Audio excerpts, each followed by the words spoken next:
Hi there, welcome to No Nonsense Whiskey. My name's VinPF and welcome to day 8 of the really good whiskey company Whisky Advent Calendar.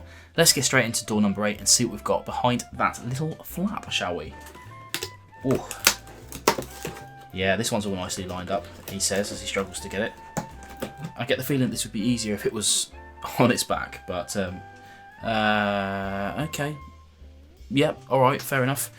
The Glenrothes 12-year-old single malt Scotch whisky, 40%.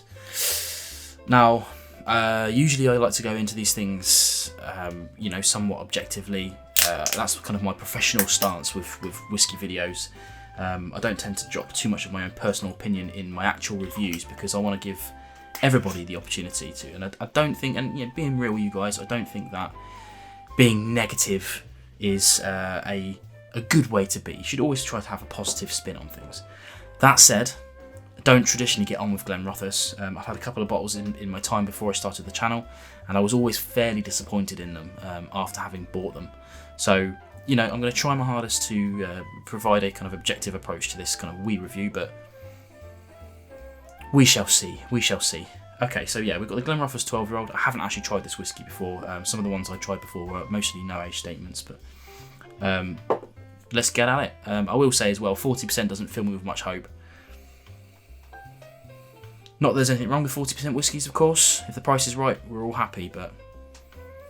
Okay, well, on the nose, get a whole heap of hay that I would traditionally, if I was blind smelling this, I would be kind of thinking this was fairly youthful. I'm going to imagine that this is some refill casks involved in this for sure. I don't know what blending ratio they've got through this or anything, but whatever. I imagine it's chill filtered as well at 40%. Don't know about colour.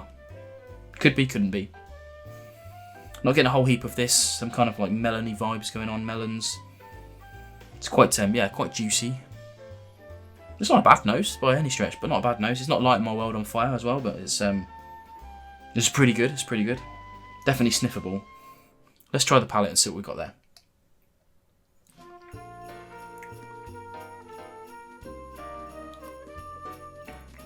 Yeah, it's quite thin initially, but actually that picks up quite nicely.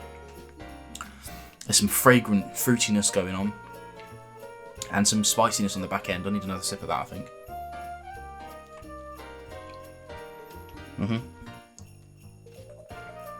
Yeah, a bit more of those hay characters and those melon characters coming across to the palate there, but I have to say it's not that bad. I'm enjoying this actually.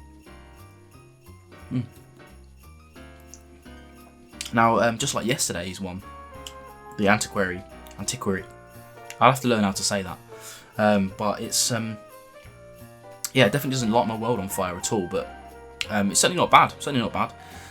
Again, not sure about the price of these things. This is how little research are going into these things, into these videos. Don't know how much this is going to cost, but for my kind of like palate versus price, I'm going to say I want this to be something around the kind of £30-35 mark, which is probably where my disappointment in Glenrothes has come before, because traditionally they charge a little bit more than I would like to pay for what I'm actually getting. It's just my personal opinion there. Now, if you like this sort of thing, then absolutely fine.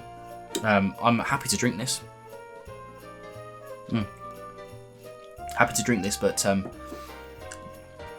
depending on the price, I don't think I'd be happy if I bought it. But that's just generally speaking my stance with Glenrothes, and I'm very happy to be proven wrong. So if you've got something that's you think is like the shining pinnacle of Glenrothes that's within a decent price range and actually attainable, drop it in the comments below, because I'll gladly be proven wrong on any whiskey.